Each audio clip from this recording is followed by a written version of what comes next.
മംഗളം ടെലിവിഷനിലേക്ക് എല്ലാ പ്രേക്ഷകർക്കും സ്വാഗതം. ഇന്ന് നമ്മോടൊപ്പം ഉള്ളത് BJPയുടെ യുവമുഖം ശ്രീ യുവരാജ് ഗോകുലാണ്. 2013 നമ്മുടെ ഇന്നത്തെ പ്രധാനമന്ത്രി ശ്രീമാൻ നരേന്ദ്രമോദിയുടെ രാജ്യവ്യാപകമായി ആരംഭിച്ച ചായ് പേ ചർച്ചയുടെ കേരളത്തിലെ കോർഡിനേറ്ററായിരുന്നു അദ്ദേഹം. BJPയുടെ ഇൻ്റലക്ച്വൽ സെല്ലിൻ്റെ സംസ്ഥാന കോർഡിനേറ്ററാണ്. മാത്രമല്ല ഇക്കഴിഞ്ഞ നിയമസഭാ തെരഞ്ഞെടുപ്പിൽ നെടുമങ്ങാട് മണ്ഡലത്തിൽ മത്സരിച്ച് BJPയുടെ വോട്ട് ഷെയർ നന്നായിട്ട് വർദ്ധിപ്പിക്കാൻ കഴിഞ്ഞ സജീവ രാഷ്ട്രീയത്തിൽ നിൽക്കുന്ന സാംസ്കാരിക, സാമൂഹിക, രാഷ്ട്രീയ, ചലച്ചിത്ര മേഖലയിൽ ഗണ്യമായി പങ്കുവഹിച്ചുള്ള പ്രിയപ്പെട്ട യുവരാജ് ഗോകുലാണ്.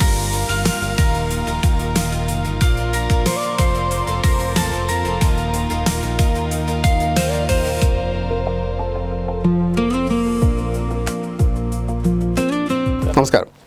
ഈ കഴിഞ്ഞ തെരഞ്ഞെടുപ്പ്, നിയമസഭാ തെരഞ്ഞെടുപ്പ്, BJP വലിയ പ്രതീക്ഷ വെച്ച ഒരു തെരഞ്ഞെടുപ്പായിരുന്നു. അതുകൊണ്ട് തന്നെ പരിചിതമായ മുഖങ്ങൾ മാറ്റി നിർത്തിക്കൊണ്ട് അതിൻ്റെ ഒരു മുന്നോടിയായി മുൻ കേന്ദ്രമന്ത്രിയായിരുന്ന ശ്രീ രാജീവ് ചന്ദ്രശേഖരെ സംസ്ഥാന പ്രസിഡന്റായിക്കൊണ്ട് വലിയ മുന്നേറ്റത്തിനാണ് തയ്യാറായത്. പക്ഷേ അത് ഉദ്ദേശിച്ച ഫലം ചെയ്തു. അല്ല, BJP പിറകോട്ട് പോകാതിരിക്കുക എന്നുള്ളതാണ് പ്രധാനം. മുമ്പോട്ട് പോയോന്ന് ചോദിച്ചു കഴിഞ്ഞാൽ തീർച്ചയായിട്ടും ഞങ്ങൾ മുമ്പോട്ട് തന്നെയാണ് പോകുന്നത്. കാരണം നോക്കൂ, BJPക്ക് വോട്ട് പിടിക്കാൻ കഴിയുമെന്നുള്ളതിനെ കുറിച്ചിട്ട് എല്ലാവർക്കും നല്ല ധാരണയുണ്ട്. പക്ഷേ BJPക്ക് ജയിക്കാൻ സാധിക്കില്ല എന്നുള്ളതായിരുന്നു പലപ്പോഴും ജനങ്ങളുടെ ഒരു വിലയിരുത്തലായിട്ടുണ്ടായിരുന്നത്. അതുകൊണ്ട് BJPക്ക് വോട്ട് കൊടുത്താൽ BJP കുറേ വോട്ടൊക്കെ പിടിക്കും, പക്ഷേ ജയിക്കണമെന്ന് നിർബന്ധമില്ല എന്നുള്ളതായിരുന്നു. പക്ഷേ ജയിക്കാൻ സാധിക്കുമെന്നുള്ള കാര്യം കഴിഞ്ഞ നിയമസഭാ തെരഞ്ഞെടുപ്പോടുകൂടി BJPക്ക് സ്ഥാപിക്കാൻ സാധിച്ചു എന്നുള്ളതാണ് ജനങ്ങൾക്കിടയിൽ. കാരണം ആ ജയത്തിനൊരു വലിയ പ്രാധാന്യമുണ്ട്. ഒന്നിപ്പോൾ നിയമം പോലെ BJPയുടെ എല്ലാ കാലത്തെയും ശക്തി കേന്ദ്രമായിട്ടുണ്ടായിരുന്ന ഒരു മണ്ഡലം, ആ മണ്ഡലം BJPക്ക് കംഫർട്ടബിളി ജയിക്കാൻ വേണ്ടിയിട്ട് സാധിച്ചു. വി മുരളീധരനെ പോലെ ഒരാൾ കഴക്കൂട്ടം മണ്ഡലത്തിൽ ജയിച്ചു കയറുമ്പോൾ അത് തീർച്ചയായിട്ടും രാഷ്ട്രീയമായിട്ടുള്ളൊരു വിജയവും കൂടിയാണ്. ഈ ജയിക്കാൻ കഴിയുമെന്നുള്ളത് 2016 തെളിയിക്കപ്പെട്ടതാണ്. അല്ല, അങ്ങനെയല്ല സാർ. അതിനകത്ത് 2016 അന്നത്തെ കാലത്ത് എല്ലാവരും നമ്മളോട് ചോദിച്ചിരുന്നൊരു ചോദ്യമുണ്ട്. ഇപ്പോൾ ഉപതെരഞ്ഞെടുപ്പ് വരുമ്പോൾ ഒ രാജഗോപാൽ, പാർലമെൻറ്റ് തിരഞ്ഞെടുപ്പ് വരുമ്പോൾ ഒ രാജഗോപാൽ, നിയമസഭാ തിരഞ്ഞെടുപ്പ് വരുമ്പോൾ ഒ രാജഗോപാൽ. അപ്പോൾ ഒ രാജഗോപാലിൻ്റെ അപ്പുറത്തേക്ക് BJP ഇല്ല എന്നുള്ളതായിരുന്നു ഒരു വിലയിരുത്തൽ.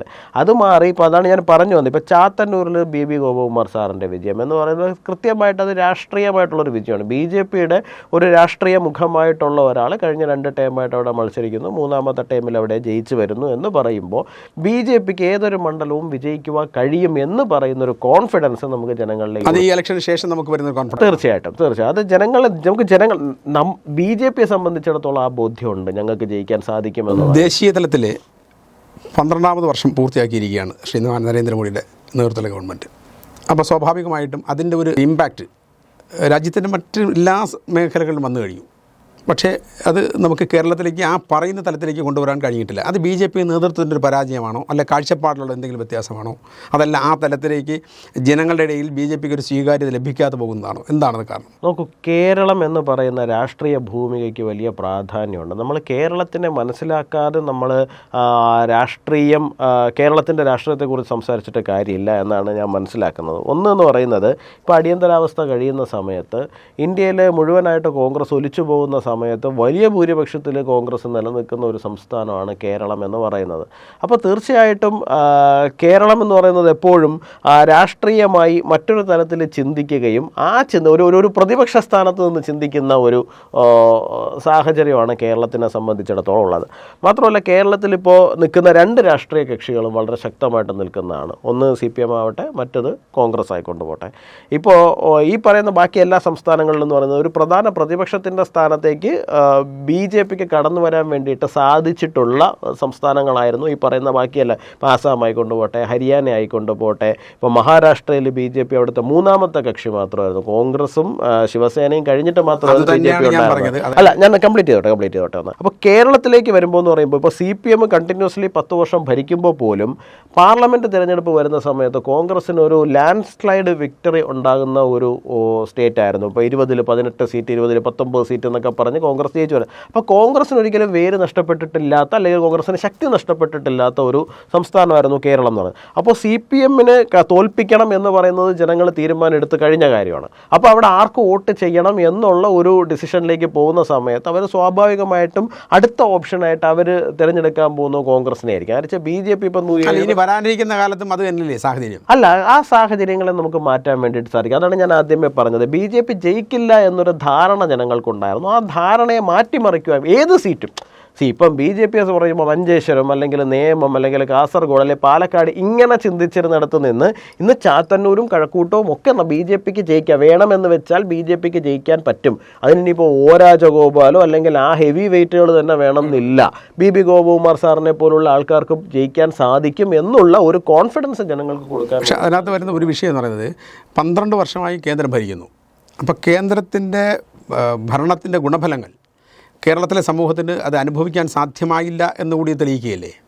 അല്ല, BJPയുടെ വോട്ട് ഷെയർ 2014 നരേന്ദ്രമോദി സർക്കാർ വരുന്നതിന് മുമ്പ് എത്രയായിരുന്നു? 5%, 6%-ലേക്ക് നിന്നിരുന്ന ഒരു പാർട്ടിയായിരുന്നു.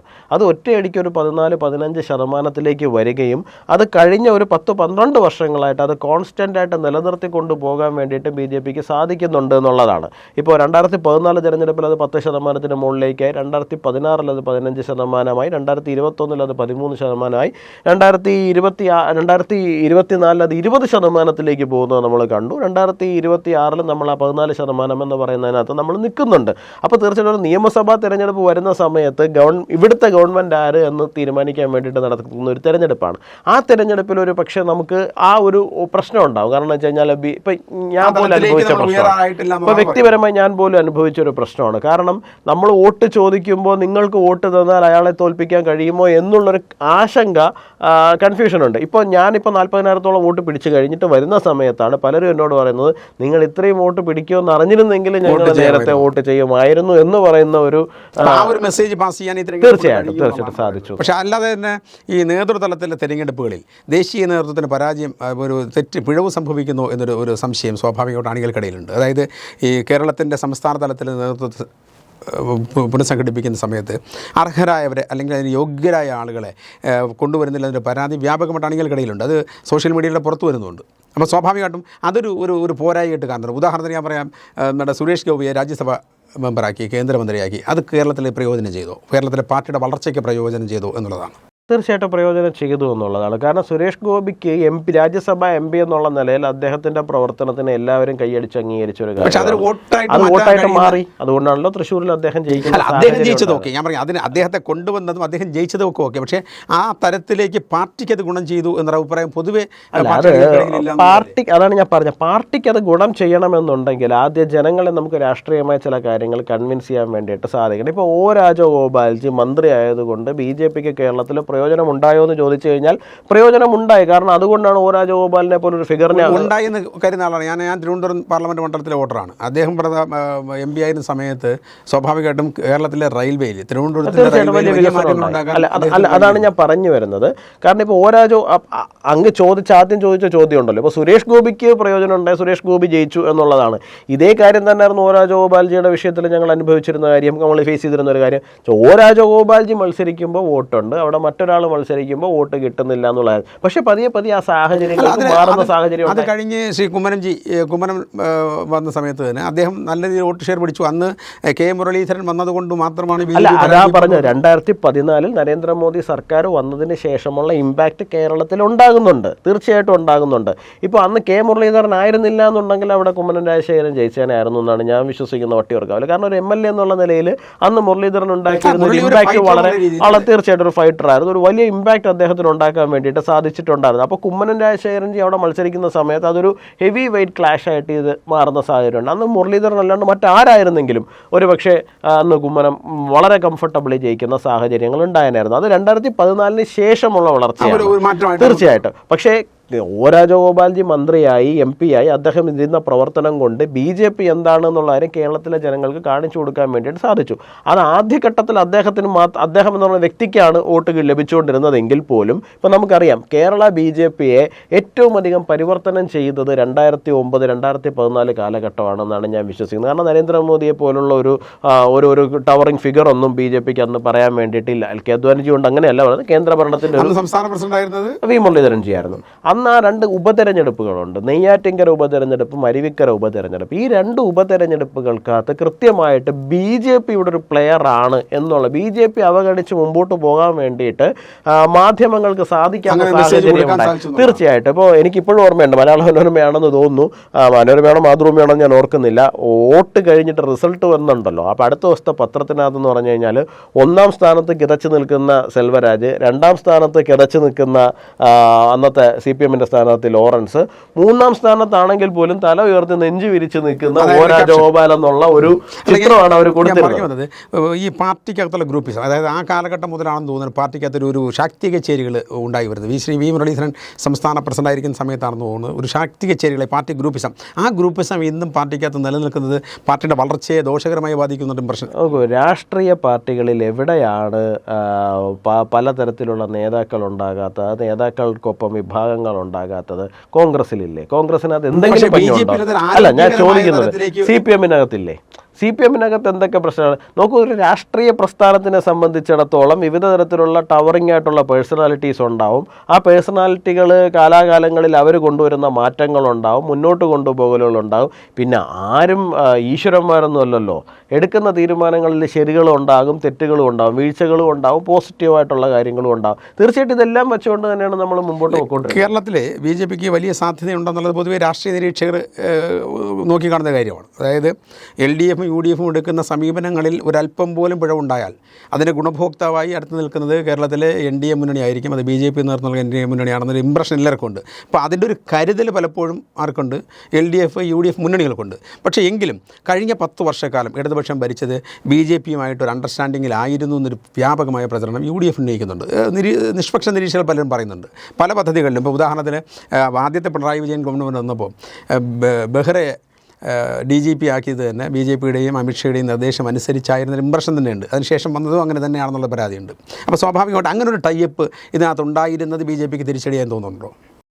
നോക്കൂ, BJPയെ സംബന്ധിച്ചിടത്തോളം BJP അത്തരം ടൈപ്പുകൾക്കൊന്നും ഇവരുമായിട്ടൊന്നും പോയിട്ടില്ല. ഇത് അവർ രാഷ്ട്രീയമായിട്ട് ഇതിപ്പോൾ എന്താ, കേരളത്തിൻ്റെ ഡെമോഗ്രാഫിക്ക് ഒരു വലിയ പ്രത്യേകതയുണ്ട്. 50% ആ ഒരു അടുത്ത് മാത്രമാണ് ഹിന്ദു കമ്മ്യൂണിറ്റി. ബാക്കി 50% എന്ന് പറയുന്നത് ന്യൂനപക്ഷം. ഈ മൈനോറിറ്റി വോട്ട് എന്ന് പറഞ്ഞാൽ ബൾക്ക് വൺ സൈഡിലേക്ക് പോകുന്ന വോട്ടാണ്. ഒരു 70 to 80% വൺ സൈഡിലേക്ക് ഷിഫ്റ്റ് ആവാൻ അല്ല, UDF എന്ന് മാത്രമല്ല ഞാൻ പറയുന്നത്, അത് എങ്ങോട്ട് വേണമെങ്കിലും ഷിഫ്റ്റ് ആവാൻ സാധ്യത ഉള്ളതാണ്. ഒരു ഇടയലേഖനം മതി ആ ഒരു ചർച്ചിൻ്റെ കീഴെയുള്ള മുഴുവൻ വോട്ടും വൺ സൈഡിലേക്ക് അവർക്ക് കൊടുക്കാൻ വേണ്ടിയിട്ട്. നിങ്ങളൊന്ന് ആലോചിച്ച് പോകണം, പാർലമെൻറ്റ് തിരഞ്ഞെടുപ്പ് തിരുവനന്തപുരത്ത് നടക്കുന്ന സമയത്ത് എന്തുകൊണ്ടാണ് ശശി തരൂരിന് മാത്രമായിട്ട് വൺ സൈഡ് ഇത്രയധികം ന്യൂനപക്ഷ വോട്ടുകൾ കിട്ടുന്നത്? കാലഘട്ടം കുറഞ്ഞില്ല. ഇമ്പാക്റ്റ് ഉണ്ട്. ഞാൻ പറയുന്നത് കൃത്യമായിട്ട് വോട്ട് ബാങ്ക് കൃത്യമായിട്ട് എവിടെ കൊടുക്കണം എന്നുള്ളതിനെ കുറിച്ചിട്ട് നല്ല ധാരണയുണ്ട്. ഞാനത് വളരെ തുറന്നു തന്നെ പറയാണ്. കേരളത്തിലെ മുസ്ലിം കമ്മ്യൂണിറ്റി വളരെ സ്ട്രാറ്റജിക്കലിയാണ് വോട്ട് ചെയ്തിരിക്കുന്നത്. അത് വെറുതെ അതിനെ ഷുഗർ കോട്ട് ചെയ്ത് പറഞ്ഞിട്ട് കാര്യമില്ല. നിങ്ങളൊന്ന് നോക്കി നോക്കണം, ഇടതുപക്ഷത്ത് ജയിച്ച ഒരു മന്ത്രി ആരാ?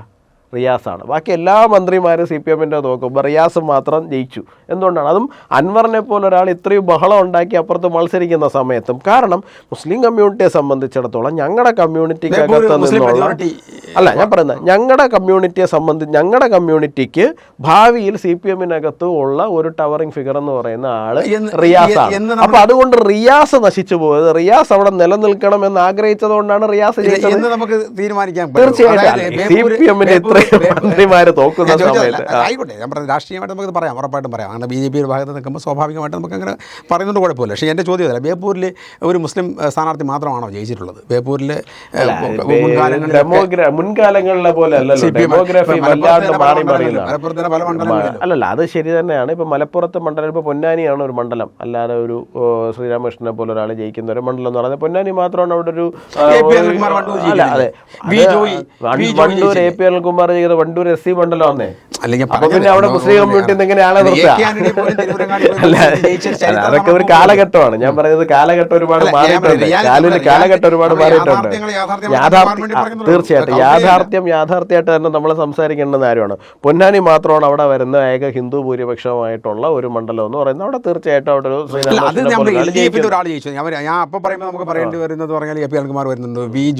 AP അനിൽകുമാർ ഞാൻ പറഞ്ഞു, വണ്ടൂർ എന്ന് പറയുന്നത് SC മണ്ഡലമാണ്. അവിടെ തീർച്ചയായിട്ടും 3 സ്ഥാനം. അവിടെ ഇനി ആര് മത്സരിച്ചിരുന്നാലും ശരി തന്നെയാണ് SC കമ്മ്യൂണിറ്റി എന്നുള്ള ഒരാളെ ഇടാൻ കഴിയുള്ളൂ. അവിടെ വേറെ ഓപ്ഷൻ ഇല്ല എന്നുള്ളതാണ് ഞാൻ പറഞ്ഞത്, മറ്റൊന്നുമല്ല. അവിടെ ഇപ്പം മലപ്പുറത്ത് വേറെ ഒരു കമ്മ്യൂണിറ്റിയിൽ നിന്ന് ആരും ജയിക്കില്ല എന്നല്ല, അതുകൊണ്ട് VS ജോയ് ജയിച്ചത്. അപ്പോൾ അത് നമ്മൾ അങ്ങനെയല്ല ഞാൻ പറഞ്ഞു വരുന്നത് വളരെ സ്ട്രാറ്റജിക്കലി വോട്ട് ചെയ്തിരിക്കുന്നു എന്നാണ് ഞാൻ പറഞ്ഞത്. ആ ഒരു സ്ട്രാറ്റജി എനിക്ക് തോന്നുന്നത് സ്വാഭാവികമായിട്ട് ഒരു ത്രട്ട്, അതായത് BJP പൂർണ്ണമായിട്ട് മുസ്ലിങ്ങളെ അവഗണിക്കുകയാണ്.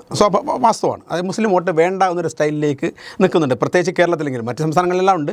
കേരളത്തിൽ പോലും കാരണം പലപ്പോഴും നമ്മൾ BJPയുടെ സ്ട്രാറ്റജി എന്ന് പറയുന്നത് ഇത്തവണ ക്രിസ്തീയ ന്യൂനപക്ഷത്തെ കൂടെ നിർത്താനുള്ള സജീവമായ പ്രവർത്തനങ്ങൾ നടത്തിയിരുന്നു. പക്ഷേ അവിടെയൊക്കെ നിങ്ങൾ പരാജയപ്പെട്ടു പോയതുകൊണ്ടാണ് നിങ്ങൾക്ക് വോട്ട് ഷെയർ മാറാത്തത്. ഉദാഹരണത്തിന് കോട്ടയത്തൊക്കെ ഷോൺ ജോർജ്, PC ജോർജൊക്കെ വലിയ വലിയ അവകാശവാദങ്ങളാണ് ഉന്നയിച്ചത്. മറ്റേ അനൂപ് PM-മായിട്ട് അടുത്ത് നിൽക്കുന്ന അനൂപുണ്ട്, ഏക്കാനൻ്റെ മകനല്ല, മറ്റേ അനൂപ് ജോസഫ്, ആൻ്റണി ജോസഫ്. അപ്പോൾ ആ തരത്തിലേക്ക് വിചാരിച്ച തരത്തിലേക്ക് എന്ത് ചെയ്യാൻ പറ്റില്ല. വോട്ട് ഷെയർ കൂടിയിട്ടുണ്ട്, പക്ഷേ വിചാരിച്ച തരത്തിലേക്ക് കൊണ്ടുവരാൻ കഴിഞ്ഞിട്ടില്ല. അപ്പോൾ ഒരു കൺവിൻസിങ് പോയിന്റിലേക്ക് നമ്മൾ എത്തിയില്ല. അപ്പോൾ സ്വാഭാവികമായിട്ടും ക്രിസ്തീയ സഭകളെ കൂടെ നടത്താനുള്ള BJPയുടെ ശ്രമം പരാജയപ്പെട്ടു എന്നല്ലേ നമ്മൾ ഈ തെരഞ്ഞെടുപ്പ് തെളിയിക്കുന്നത്? അല്ല, പൂർണ്ണമായിട്ട് അങ്ങനെ പറയാൻ കഴിയില്ല. ഇപ്പോൾ പാലയിൽ കഴിഞ്ഞോണ BJPക്ക് എത്ര വോട്ടാണ് ഉള്ളത്? അതിൻ്റെ ഇരട്ടി വോട്ട് BJP ഇത്തവണ പാലയിൽ നേടിയിട്ടുണ്ട്. അപ്പോൾ നമ്മൾ ജയിച്ചില്ല എന്നുള്ളത് കൊണ്ട് മാത്രം അത് സംഭവിച്ചില്ല എന്ന് നമുക്ക് പറയാൻ വേണ്ടിയിട്ട് സാധിക്കില്ല.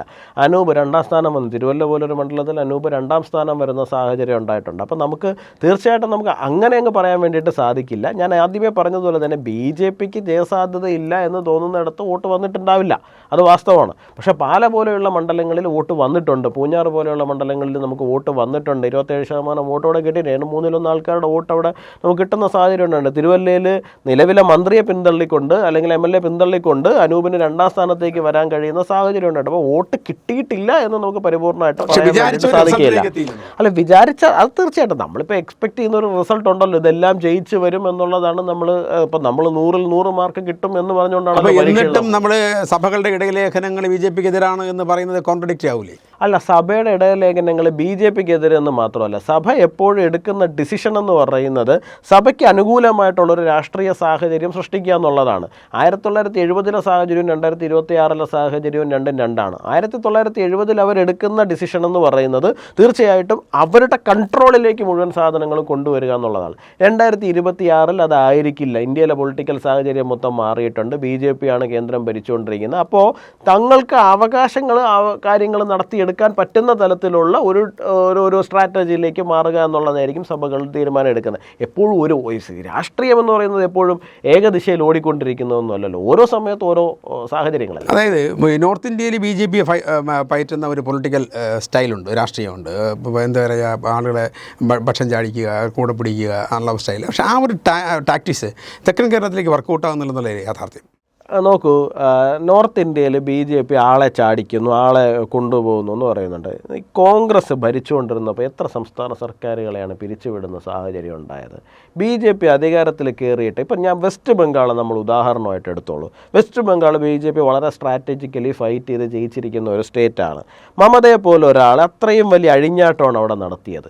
മമതാ സർക്കാരിനെ രാഷ്ട്രപതിയെ ഉപയോഗിച്ച് പിരിച്ചുവിട്ടിരുന്നെങ്കിൽ പോലും ഒരു പരിധിക്കപ്പുറത്തേക്ക് ആരോപണം ഉന്നയിക്കാൻ വേണ്ടിയിട്ട് ഇടതുപക്ഷവും തയ്യാറാകില്ല എന്ന് കോൺഗ്രസും തയ്യാറാകില്ല. ആരെന്ന് വെച്ച് കഴിഞ്ഞാൽ CPM-ൻ്റെ നേതാക്കൾ തന്നെ വരുന്നു പറയുന്നുണ്ട്, ഞങ്ങളുടെ 1000-ലധികം നേതാക്കളെ മാത്രമാണ് കൊന്നുകളഞ്ഞത് എന്നുള്ള തരത്തിൽ.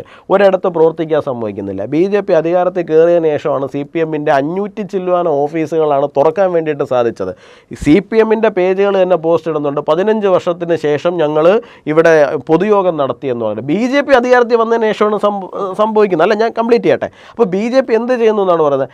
BJP ജനാധിപത്യപരമായി രാഷ്ട്രീയത്തിലകത്ത് ജയിക്കുകയും ആ ജയിക്കുന്നതിന് ശേഷം BJPക്ക് ചെയ്യാൻ കഴിയുന്ന പൊളിറ്റിക്കൽ ഗെയിം BJP ചെയ്യുന്നുണ്ട്.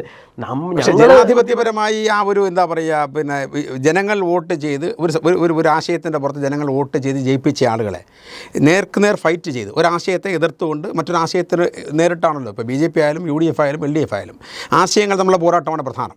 പാർട്ടികളെന്ന് പറയുമ്പോൾ ആശയങ്ങൾ തമ്മിൽ പോരാട്ടമാണ്. അങ്ങനെ ഒരാശയത്തിൻ്റെ പുറത്ത് ജനങ്ങൾ ഒരു വിശ്വാസം അർപ്പിച്ച ആളുകൾ ഒരു ഭരണം കിട്ടിക്കഴിഞ്ഞാൽ, ജയിച്ചു കഴിഞ്ഞാൽ ആരെ എതിർത്തോ അതിലേക്ക് ചേക്കേറുന്ന ഒരു സമീപനം എന്ന് പറയുന്നത് ധാർമ്മികമായിട്ട് തെറ്റല്ലേ? അത് തെറ്റാണോ എന്ന് ചോദിച്ചു കഴിഞ്ഞാൽ ഞാനൊരു കാര്യം ചോദിക്കും. ഇപ്പോൾ തമിഴ്നാട് തെരഞ്ഞെടുപ്പ് കഴിഞ്ഞു. DMK-യുടെ ചിറകിനടിയിൽ നിന്നതുകൊണ്ട് മാത്രം കോൺഗ്രസിന് 4-5 MLA-മാരെ കിട്ടി. കോൺഗ്രസ് ആദ്യം എന്താ ചെയ്തത്? ചാടി TV-ക്ക് ഞാൻ പറയുന്നത് രാഷ്ട്രീയത്തിനെ സംബന്ധിച്ചിടത്തോളം നമ്മൾ മറ്റേ എല്ലാം ഉപേക്ഷിച്ച് മറ്റേ സാർവലൗകികതകളെല്ലാം വിരക്തിയോടുകൂടി ചെയ്യാൻ കഴിയുന്ന ഒന്നല്ല രാഷ്ട്രീയം എന്ന്. രാഷ്ട്രീയത്തിനകത്തുള്ള സാഹചര്യങ്ങളും സാധ്യതകളും ഉണ്ട്. ഇപ്പം ഞാൻ വെസ്റ്റ് ബംഗാളിലേക്ക് തന്നെ പോയിട്ട് ഉദാഹരണം പറയാം. ബംഗാളിൽ ഇപ്പം ഞാൻ ചോദിക്കട്ടെ, BJP ജയിച്ച് കഴിയുന്ന എല്ലായിടത്തും പ്രതിപക്ഷം പൊളിയുകയാണോ? അല്ല. ഇപ്പോൾ കോൺഗ്രസ് ഭരിക്കുന്ന ഇപ്പോൾ ഹിമാചൽ പ്രദേശിൽ BJP ഭരിച്ചു, അത് കഴിഞ്ഞ് കോൺഗ്രസ് പ്രതിപക്ഷത്തായിരുന്നു, കോൺഗ്രസ് തിരിച്ച് അധികാരത്തിലേക്ക് വരുന്ന സാഹചര്യം ഉണ്ടായിട്ടുണ്ട്. അതുപോലെ തന്നെ തിരിച്ച് സംഭവിക്കുന്ന സാഹചര്യമാണ്. കർണാടകത്തിനകത്ത് എത്ര BJP ജയിച്ചു, അത് കഴിഞ്ഞ് കോൺഗ്രസ് ജയിച്ചു, ചിലപ്പോൾ വീണ്ടും അടുത്ത BJP ആയിരിക്കും ജയിക്കുന്നത്. ഇത്തരം സാഹചര്യങ്ങളുണ്ട്. മമതയുടെ ഏകാധിപത്യ സ്വഭാവം കാരണം അവരുടെ പാർട്ടിക്കകത്ത് ഇപ്പോൾ ഇന്ന് തന്നെ കല്യാൺ ബാനർജി പറഞ്ഞിരിക്കുന്നുണ്ട്, ഞാൻ വേണോ അഭിഷേക് വേണോ എന്നുള്ള കാര്യം മമത തീരുമാനിക്കണമെന്ന്. തീർച്ചയായിട്ടും മിണ്ടാൻ വയ്യാതെ അടക്കി പിടിച്ചിരുന്ന ആൾക്കാരാണ് പൊട്ടിത്തെറിക്കുന്നത്. രാജ്യത്ത് നമ്മുടെ രാജ്യത്ത് ഇപ്പോൾ കണ്ടുവരുന്ന സമീപനം എന്ന് പറയുന്നത് അധികാരമുള്ളപ്പോൾ കൂടെ നിൽക്കുകയും അധികാരമില്ലാതാകുന്നു അല്ലെങ്കിൽ ശക്തിക്ഷയം സംഭവിക്കുന്നു എന്ന് കാണുമ്പോൾ പുതിയ മേച്ചിൽപ്പുറം തേടുകയും ചെയ്യുന്നതിൻ്റെ പ്രവണത സജീവമാണ്. അതിപ്പോൾ എല്ലാ പാർട്ടിയിലുണ്ട്. കേരളത്തിലേക്ക് വരാം. കേരളത്തിലതുണ്ട്. ഇപ്പോൾ നിങ്ങളുടെ തന്നെ സജീവ പ്രവർത്തകനായിരുന്ന ഗോകുലിന് മുമ്പേ ഉണ്ടായിരുന്ന സജീവ പ്രവർത്തകൻ ശ്രീ സന്ദീപ് വാര്യർ BJP വിട്ടുപോയി. അദ്ദേഹം കോൺഗ്രസിലേക്ക് പോയി. അദ്ദേഹം ഏറ്റവും കൂടുതൽ പരിഹാസത്തിന് വിധേയനായ ഒരു, പ്രത്യേകിച്ച് BJP സോഷ്യൽ മീഡിയയിലൂടെ ഏറ്റവും അധികം പരിഹാസ്യത്തിന് വിധേയനായ, പക്ഷേ ഇന്ന് അദ്ദേഹം MLA ആണ്. സ്വാഭാവികമായിട്ടാണ് ഇതിന്ന് വിട്ടുപോയാൽ എന്ത് കിട്ടുമെന്നുള്ളതാണ് ചോദ്യം. അപ്പോൾ ആ തരത്തിലേക്ക് ഇപ്പം നമ്മുടെ ഈ പുതിയ കാലത്തെ ഒരു രാഷ്ട്രീയം എന്ന് പറയുന്നത് ഒരു എക്സിക്യൂട്ടീവ് സ്റ്റൈലിലേക്ക് മാറിയിരിക്കുന്നത്. കോർപ്പറേറ്റ് കമ്പനികളിൽ നിന്നും ബെറ്റർ ചോയ്സ് ഉള്ള സ്ഥലങ്ങളിലേക്ക് ആളുകൾ ചേക്കേറുന്ന അല്ലെങ്കിൽ ജോലി മാറുന്ന ഒരു സാഹചര്യത്തിലേക്ക് മാറുന്നു എന്നുള്ളത് യഥാർത്ഥത്തിൽ ജനാധിപത്യത്തെ സംബന്ധിച്ച്, പ്രത്യേകിച്ച് നമ്മുടെ വോട്ടവകാശമുള്ള ജനാധിപത്യത്തെ സംബന്ധിച്ച്, ഒരു ഭരണഘടനാപരമായി വലിയ പ്രാധാന്യം കൽപ്പിക്കുന്ന ജനാധിപത്യ പ്രക്രിയയെ സംബന്ധിച്ച് ഒരു ആശങ്കാജനകമല്ലേ? അത് തീർച്ചയായിട്ടും അത്തരത്തിലുള്ള കാര്യങ്ങൾ ആശങ്കാജനകം തന്നെയാണ്, അല്ല എന്നുള്ള അഭിപ്രായമൊന്നും എനിക്കില്ല. പക്ഷേ ഞാൻ പറയുന്ന കാര്യം എന്ന് വെച്ച് കഴിഞ്ഞാൽ ഞാൻ എൻ്റെ വ്യക്തിപരമായ പോയിന്റിൽ നിന്ന് അല്ലെങ്കിൽ എൻ്റെ രാഷ്ട്രീയത്തിൻ്റെ പോയിന്റിൽ നിന്ന് മാത്രമേ എനിക്ക് സംസാരിക്കാൻ സാധിക്കുകയുള്ളൂ. ഞാൻ പറയുന്നത് നമ്മൾ അഗ്നിയെ പോലെ നിൽക്കുക എന്നുള്ളത് മാത്രമേ അതിനകത്ത് സാധിക്കുകയുള്ളൂ. ചുറ്റും പലതും സംഭവിക്കുന്നുണ്ടാവും. നമ്മൾ അഗ്നി പോലെ നിൽക്കുക എന്നുള്ളതാണ്. നമ്മളെ ഒന്നും തൊടുന്നില്ല. ഇതൊക്കെ സംഭവിക്കുമായിരിക്കും. രാഷ്ട്രീയത്തിനകത്ത് ഈ സാധ്യതകളും സാഹചര്യങ്ങളും എല്ലാം ഉണ്ട്. ഞങ്ങളുടെ രാഷ്ട്രീയ പാർട്ടി ആ ധാർമ്മികത പാലിക്കുന്നോ ഇല്ലയോ എന്നുള്ളതാണ്. എന്നെ സംബന്ധിച്ചിടത്തോളം വ്യക്തിപരമായി എന്തെങ്കിലും ലഭിച്ചാലും ലഭിച്ചില്ലെങ്കിലും ആശയധാരയെ വെടിയാൻ ഞാൻ തയ്യാറല്ല എന്നുള്ളതാണ്. അപ്പോൾ അങ്ങനെ എല്ലാവരും ഇത് തന്നെയാണ് പറയുക. അല്ല, അത് ആൾക്കാർ പറയുമായിരിക്കും, പറയില്ലായിരിക്കും. അതിപ്പോൾ എന്നെ ഫോളോ ചെയ്യുന്ന ആൾക്കാരെ സംബന്ധിച്ചിടത്തോളം അല്ലെങ്കിൽ നമ്മുടെ രാഷ്ട്രീയത്തിനെ അകമേ അത്രയധികം ഉൾക്കൊണ്ട് ഫോളോ ചെയ്യുന്നവരെ സംബന്ധിച്ചിടത്തോളം അറിയാം. ഇപ്പോൾ സന്ദീപ് വാര്യരുടെ കാര്യം അങ്ങ് പറഞ്ഞു. സന്ദീപ് വാര്യർ തന്നെ അതിനുശേഷം പലയിടത്തും പറയുന്നുണ്ട് അയാളൊരു ഓളത്തിൽ BJPയിലേക്ക് വന്ന ആളാണ്.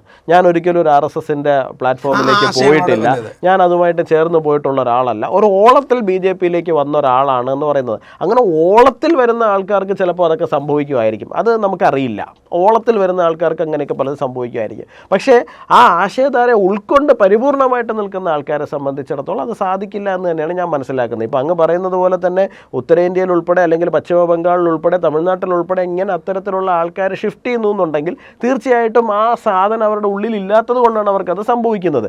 അപ്പോൾ ആ സാധ്യതകളെ തീർച്ചയായിട്ടും സ്ട്രോങ് ആയിട്ട് നിൽക്കുന്ന ഒരു രാഷ്ട്രീയ പാർട്ടി ഉപയോഗിക്കും. അതിനകത്ത് എങ്ങനെയാണ് ഞങ്ങളെ തെറ്റ് പറയുന്നത്? ഭരണഘടനാപരമായ അല്ലെങ്കിൽ ജനാധിപത്യപരമായ ഒരു പ്രക്രിയയുടെ ഭാഗമല്ലാതെ അതിനെയൊക്കെ ഓവർടേക്ക് ചെയ്യാൻ, അതിനെയൊക്കെ നിഷ്പ്രഭമാക്കിക്കൊണ്ട് നോക്കുകുത്തിയാക്കിക്കൊണ്ടുണ്ടാകുന്ന ഇത്തരം ചലനങ്ങൾക്കെതിരെയാണ് സ്വാഭാവികമായിട്ടും. അല്ലെ, ഇത് ഭരണഘടനയുടേതെന്ന് പറയുമ്പോൾ എനിക്കത് മനസ്സിലാകുന്നില്ല. ഭരണഘടനാപരമായിട്ട് ഭരണഘടനയ്ക്ക് വിരുദ്ധമായിട്ട് ആരെങ്കിലും കൂടെ എങ്കിൽ പിന്നെ സ്വാഭാവികമായിട്ട് നിലനിൽക്കില്ലല്ലോ, അതിനെ ചലഞ്ച് ചെയ്യാൻ. അതിനകത്ത് വരുന്ന ഒരു പ്രധാനപ്പെട്ട പോയിന്റ്, ഇപ്പോൾ ഉദാഹരണത്തിന് ഇപ്പോൾ ഗോകുലിനെ കുറിച്ചൊരു വലിയ ആരോപണം വരുന്നു, ഒരു വലിയ അഴിമതി ആരോപണം. ഇപ്പോൾ ഏറ്റവും അവസാനം നമുക്ക് പറയാം, സുവേന്ദു അധികാരി, ഇപ്പോഴത്തെ പശ്ചിമ ബംഗാൾ മുഖ്യമന്ത്രി, അദ്ദേഹം മമതാ ബാനർജിയുടെ വലം കൈയായിരുന്നു. അദ്ദേഹത്തിനെതിരെ ഒരു ആരോപണം വരുന്നു, ആരോഗ്യരംഗമാണെന്ന് തോന്നുന്നു, എന്തോ ഒരു വലിയ കുംഭകോണം വരുന്നു. അദ്ദേഹം അത് കഴിഞ്ഞ് ഒരു 1-2 വർഷത്തിനകത്ത് BJPയിലേക്ക് ഷിഫ്റ്റ് ചെയ്യുന്നു. ആ പരാതിയില്ലാതെ BJP ആണ് ഏറ്റവും കൂടുതൽ അദ്ദേഹത്തെ കടന്നാക്രമിച്ചിട്ടുള്ളത്. അത് വിവിധ സംസ്ഥാനങ്ങളിലേക്ക് നമ്മൾ പോയാൽ അങ്ങനെ തന്നെയാണ് മുഴുവൻ കാര്യങ്ങളും വന്നിരിക്കുന്നത്. പക്ഷേ അവിടെയാണ് ജനങ്ങളുടെ മനസ്സിലെ സംശയം. അതുകൊണ്ടാണ് ഇത്തരം ചോദ്യങ്ങൾ ഉയർന്നു വരുന്നത്. കാരണം BJPയിലേക്ക് എത്തുമ്പോൾ സ്വയം ശുദ്ധീകരിക്കപ്പെടുകയാണ്. ഇടയ്ക്ക് അവരുടെ ഒരു പരാമർശം കൊണ്ടായിരുന്ന വാഷിംഗ് മെഷീനാണോ, ഇപ്പുറത്ത് നിൽക്കുമ്പോൾ മോശമായി നിൽക്കുക, അപ്പുറത്ത് വന്നു കഴിയുമ്പോൾ ശുദ്ധീകരിച്ചെടുക്കുക എന്നിട്ട് വാഷിംഗ് മെഷീൻ. അപ്പോൾ അതാണ് യഥാർത്ഥ ജനാധിപത്യ വിരുദ്ധം നമ്മൾ ഉദ്ദേശിക്കുന്നത്. രാഷ്ട്രീയത്തിനകത്ത് ആരോപണങ്ങൾ ഉണ്ടാവുക എന്ന് പറയുന്നത് ഒരു പുതിയ കാര്യമൊന്നുമല്ല.